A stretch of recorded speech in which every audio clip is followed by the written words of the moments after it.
जय माता दी दोस्तों। अधिक मास की वजह से इस बार शारदीय नवरात्रि एक माह देर से आरंभ होंगे।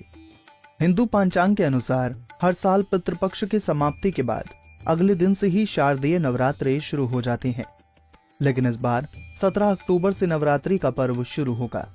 चलिए सबसे पहले आपको बताते हैं कि इस बार माँ दुर्गा की सवारी क्या होगी, यानी कि किस पर बैठकर माँ दुर्गा धरती पर आएंगी। जानकारी के लिए बता दें कि नवरात्रि पर मां दुर्गा की धरती पर आगमन का विशेष महत्व होता है। देवी भागवत पुराण के अनुसार नवरात्रि के दौरान मां दुर्गा का आगमन भविष्य में होने वाली घटनाओं के संकेत के रूप में देखा जाता है।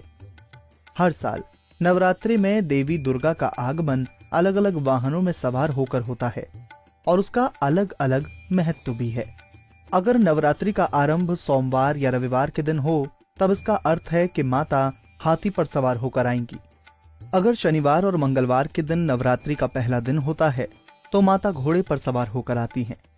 वहीं गुरुवार या शुक्रवार के दिन नवरात्रि अश्विन शुक्ल पक्ष प्रतिपदा तिथि पर मां का आगमन हो तो माता डोली की सवारी करते हुए भक्तों को आशीर्वाद देने आती हैं। बुधवार के दिन नवरात्रि का पहला दिन होने पर माता नाव की सवारी करते हुए धरती पर आती हैं। बता दें कि इस बार 17 अक्टूबर को शनिवार है, इसीलिए मां दुर्गा घोड़े पर सवार होकर आएंगी। जब माता दुर्गा नवरात्रि पर घोड़े की सवारी करते हुए आती हैं, तब पड़ोसी से युद्ध, गृह युद्ध, आंधी तूफान और सत्ता में उथल पुथल जैसी गतिविधियां बढ़ने लगती हैं। जानकारी के लिए बता दें कि नवरात्रि के आरंभ से ही शुभ कार्यों की शुरुआत हो जाएगी, क्योंकि मलमास में हर तरह का शुभ काम वर्जित होता है, लेकिन नवरात्रि के साथ ही सभी काम शुरू हो जाएंगे।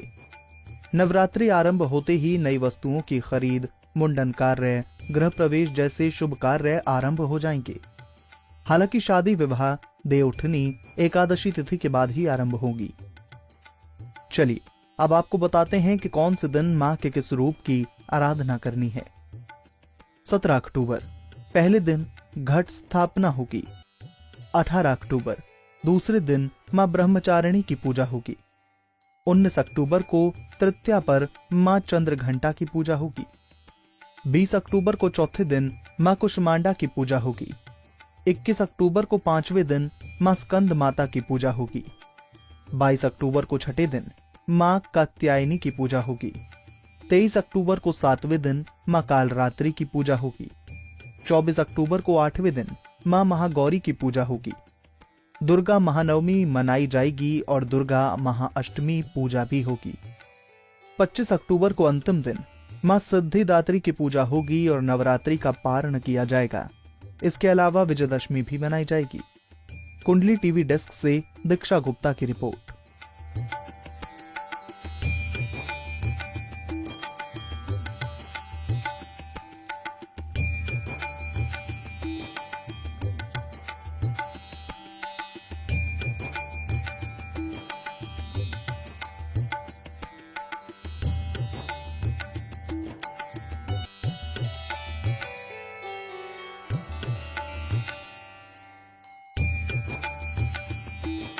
इसी तरह की और भी जानकारी लेने के लिए हमारे चैनल को सब्सक्राइब करें और नई वीडियो की नोटिफिकेशन के लिए बेल आइकॉन दबाएं। अगर आप ये वीडियो फेसबुक पर देख रहे हैं तो वीडियो को लाइक और शेयर करें। साथ ही अपनी राय कमेंट बॉक्स में जरूर बताएं। धन्यवाद।